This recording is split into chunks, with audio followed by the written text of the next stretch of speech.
Assalamualaikum warahmatullahi wabarakatuh. Alhamdulillahirabbil alamin. Allahumma shalli ala sayyidina wa maulana Muhammadin wa ala alihi wa sahbihi ajma'in. Amma ba'du. Pada pemirsa yang berbahagia, semoga kita semua diberi kebahagiaan lahir batin, kebahagiaan dunia, kebahagiaan akhirat, senantiasa ringan untuk mengerjakan kebaikan, mengerjakan ibadah, sehingga kita masuk kategori orang yang beruntung di dunia, beruntung di akhirat. Amin amin ya rabbal alamin. Pemirsa yang berbahagia, terkait sesuatu yang pernah saya sampaikan yang berkaitan dengan mengundang jin melalui membakar dupa, membakar menyan, saya nyatakan boleh-boleh saja apabila di situ tidak ada nilai kejahatan. Memberi makan jin boleh apabila memang tidak ada nilai kejahatan. Sempat saya contohkan juga, dikuatkan dengan kisah Nabi Sulaiman alaihissalam yang mempunyai bala tentara ataupun sekutu dari golongan makhluk gaib, termasuk salah satunya dari golongan jin. Memberi makan, bahkan memerintahkan dalam perintah untuk kebaikan, maka ya boleh-boleh saja. Cuman yang saya tekankan di sini, kita harus berhati-hati, karena ada salah satu wasiat dari ulama-ulama sepuh yang memang ahli dengan dunia jin. Pernah ulama itu berpesan pada saya, pesannya begini: kalau kamu memang mempunyai keahlian ataupun bisa menembus alam gaib, bisa berbicara dengan makhluk-makhluk gaib yang berkaitan dengan dunia jin, maka ya selama itu tidak melanggar syarak, dalam artian kita melakukan keburukan, kita melakukan kejahatan dengan memanfaatkan para makhluk gaib atau jin-jin tersebut, maka ya boleh-boleh saja. Tapi ingat, kalaupun kamu itu ahli itu, janganlah kamu sering menyuruhnya, janganlah kamu sering meminta bantuan kepadanya, sekalipun itu sangat ketauhidan antara kita dengan sesama makhluk termasuk jin, itu tidak pernah melupakan Allah. Ini semua saya lakukan karena Allah, ini semua terjadi atas izin Allah. Bahkan kalaupun terjadi ada kekuatan, itu juga tak lepas dari kekuatan Allah. La haula wala quwata illa billahil aliyil azim. Cuman ingat, jangan gampang-gampang kamu suruh, terkecuali memang darurat-darurat tertentu, kamu memang butuh dan memang membutuhkan sekali, tak ada solusi lagi, kemudian kita meminta pertolongan melalui makhluk Allah yang berkaitan dengan dunia jin. Sama halnya kita memerintah kepada teman, kawan, saudara, kalau selama kita masih bisa, ya atasi aja sendiri. Terkecuali kalau memang butuh benar, ini memang butuh bantuan orang lain, baru kita meminta tolong kepada mereka. Itu kayak begitu. Alasannya karena jin itu mempunyai sifat dendam, yang dendamnya itu bisa sampai di saat kita nazak ataupun sekarat mati.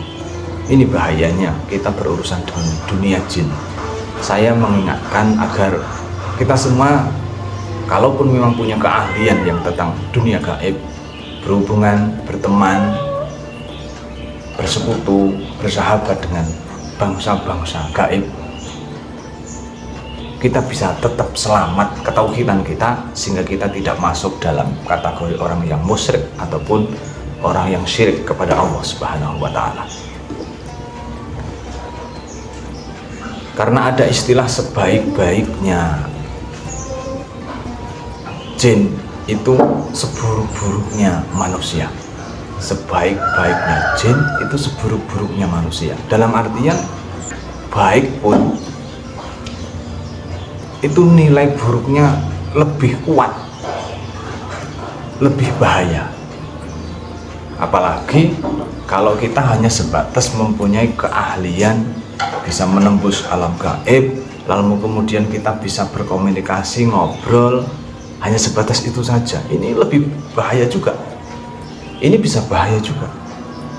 Mengapa bisa bahaya? Karena kalau hanya sebatas mampu menembus alam gaib, lalu kemudian ngobrol, Dan ini kita akan mudah memanfaatkan karena kita bisa bicara, bisa berkomunikasi dengan mereka. Kayak begitu.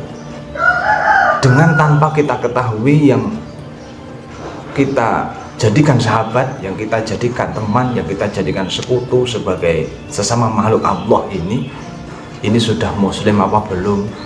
Orang yang imannya sama dengan kita ke Allah apa tidak?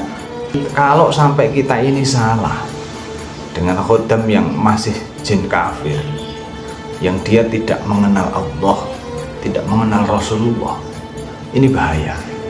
Di saat kita berkomunikasi lalu kemudian kita memerintahkan, walaupun perintah ini baik untuk membantu seseorang, untuk membantu teman, atau dalam proses penyembuhan, kalau memang kita lagi mengobati seseorang, kita melalui bantuan teman, ayo mohon dibantu ini agar cepat sembuh, seandainya kayak begitu. Cuman kalau sampai seandainya khodam ini belum mukmin, ini juga nanti akan ada efek bahaya, ada efek yang di situ bisa menjadi sebab kita akan dituntut oleh dari golongan itu. Lain halnya kalau sama-sama Islam, jin itu jin Islam, jin yang memang sama-sama iman kepada Allah Subhanahu wa Ta'ala, maka perbedaan orang yang iman kepada Allah dengan yang tidak iman kepada Allah itu, di saat beramal, orang yang beriman kepada Allah itu ada nilai lillahi ta'ala, yang dilakukan itu karena Allah. Ini nilai plusnya, yang dilakukan itu karena Allah. Sama juga di saat kita berteman dengan sama makhluk, teman, saudara, kalau saudara kita itu seiman, seagama, maka dia akan ada nilai plus yang dilakukan itu karena Allah. Dia manut, dia nurut kepada perintah kita, dan itu tidak akan berimbas sampai di akhirat, bahkan tidak berimbas di saat kita nazar ataupun sekarat mati. Itu tetap yang niatnya karena Allah. Makanya di saat perintah, lakukan karena Allah. Aku meminta bantuan kepadamu, kamu saya perintah untuk melakukan ini, lakukan karena Allah. Perintahnya kayak begitu, agar tidak ada imbas dan bahaya di saat kita meminta bantuan sesama makhluknya Allah. Ada salah satu contoh orang yang ahli ngilmu seduluran, ilmu kakang kawah adik ari-ari, sedulur papat lima pancer, dan seterusnya. Mantra-mantra yang seperti ini kan cenderung memerintah saudara, memerintah khodam yang berkaitan dengan korin, pendamping. Ini di saat kita sanad ke Allahnya itu putar putus, sehingga segala sesuatu itu tersambungkan. Ini terjadi karena saudara gaib saya, korin gawan bayi saya, tidak karena Allah. Ini juga bahaya. Makanya ada istilah para ulama itu untuk yang berkaitan dengan keilmuan, apakah keilmuan itu ataupun benda-benda pusaka itu ataupun alat-alat ataupun wasilah-wasilah itu sudah mukmin atau belum, itu bisa dilihat dari akhlak orang yang mempunyai keilmuan itu. Semakin dia sakti, semakin akhlaknya buruk. Semakin dia sakti, semakin dia itu tidak mau beribadah kepada Allah. Itu bisa dinyatakan khodam pendampingnya, ataupun kalau dia punya pusaka-pusaka yang dia miliki, sehingga menjadi efek beratnya untuk beribadah kepada Allah. Itu bisa jadi kalaupun ilmunya didampingi dengan khodam-khodam jin kafir. Kalaupun benda-benda pusaka, cincin dan lain hal sebagainya, itu bisa jadi khodam-khodam kesaktian yang ada di benda-benda pusaka itu dari golongan jin kafir. Maka akan ada efek berat untuk melakukan ibadah. Untuk itu kita harus berhati-hati yang berkaitan dengan urusan dunia gaib. Kalau memang kita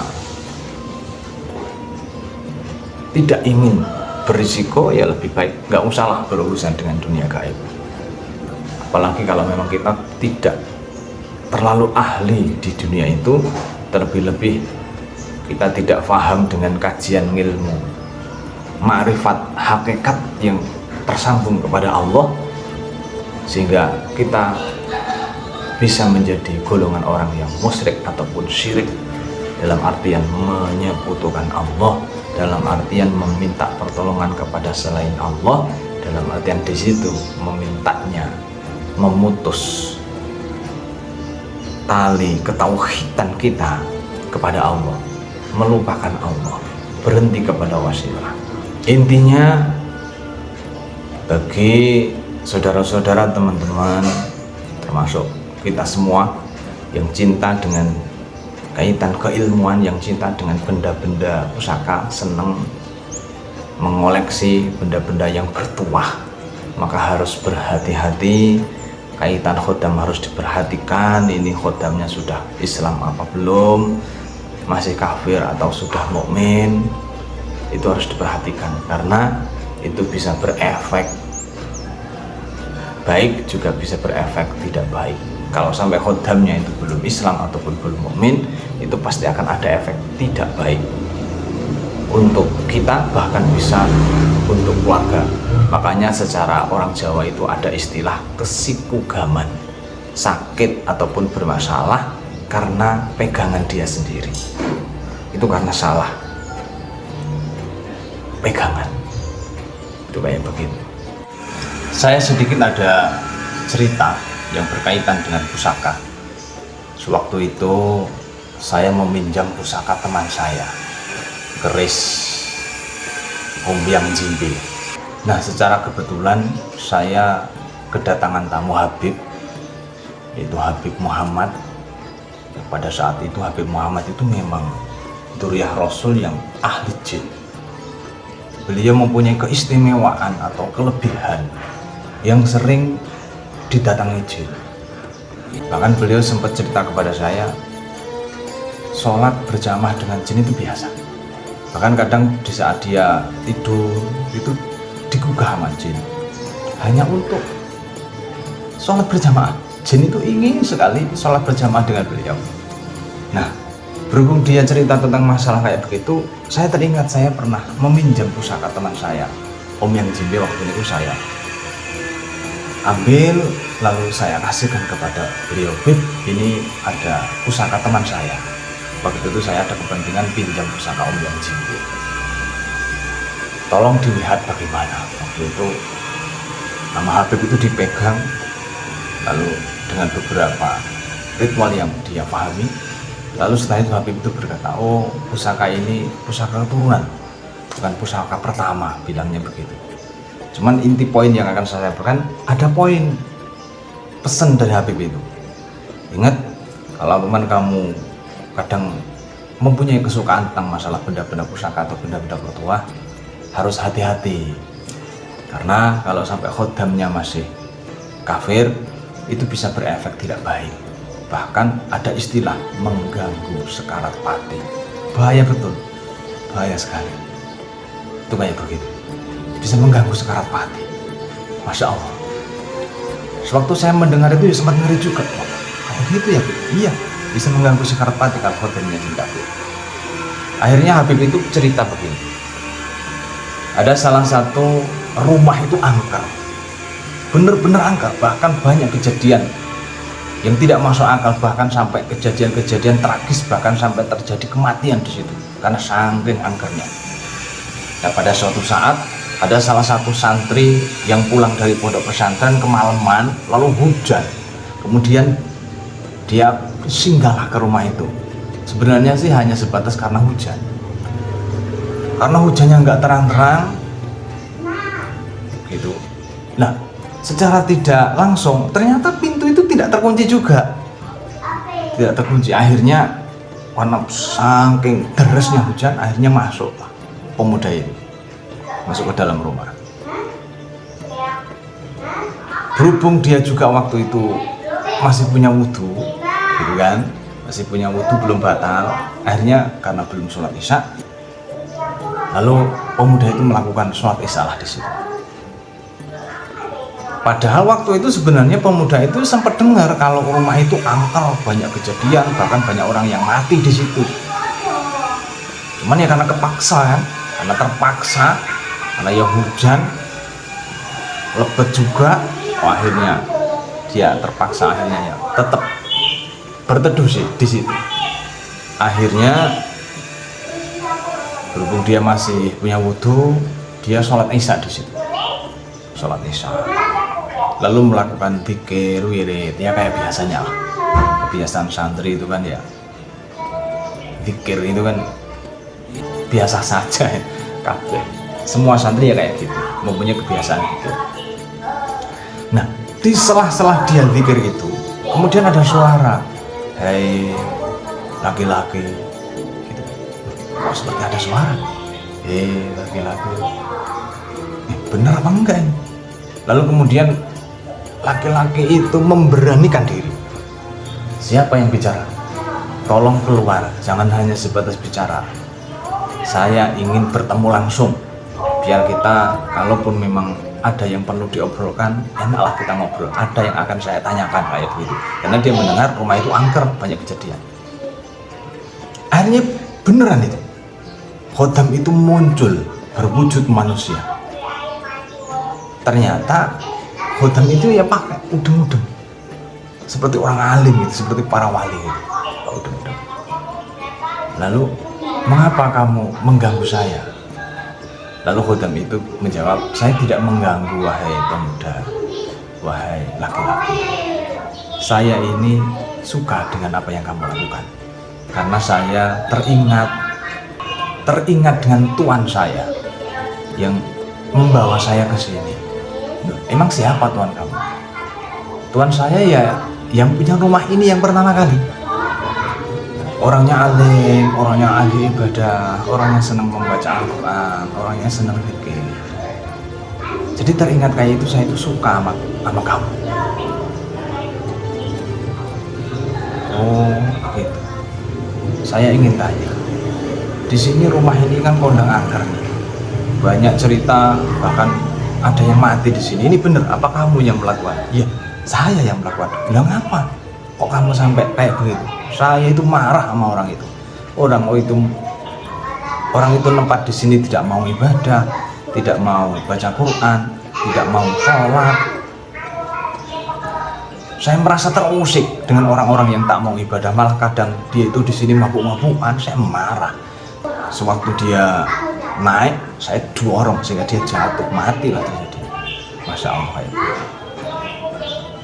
Nah, inti poin yang akan saya sampaikan, khodam Islam, khodam yang sudah mukmin itu akan cinta dan suka dengan orang Islam dan orang mukmin. Dan begitu pula sebaliknya, khodam jin kafir itu kalau yang menempati orang Islam yang mengganggu akan bermasalah juga, mengganggu. Jadi kalaupun khodamnya itu masih kafir, kalau yang nempetin orang kafir ya aman-aman aja, nggak ada permasalahan. Masya Allah ya begitu. Jadi intinya berkaitan dengan dunia gaib ini kita harus hati-hati.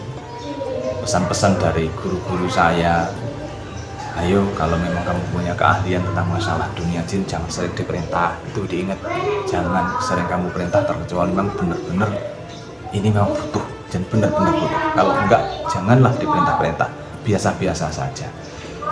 Kasih hasil penghormatan, kita baik dengan dia, cukup kayak begitu aja. Itu pun tanpa kita minta, kalau kita baik dengan dia, dia pun pasti akan membantu. Kayak begitu, sesuai dengan keikhlasan dia saja. Itu kayak begitu.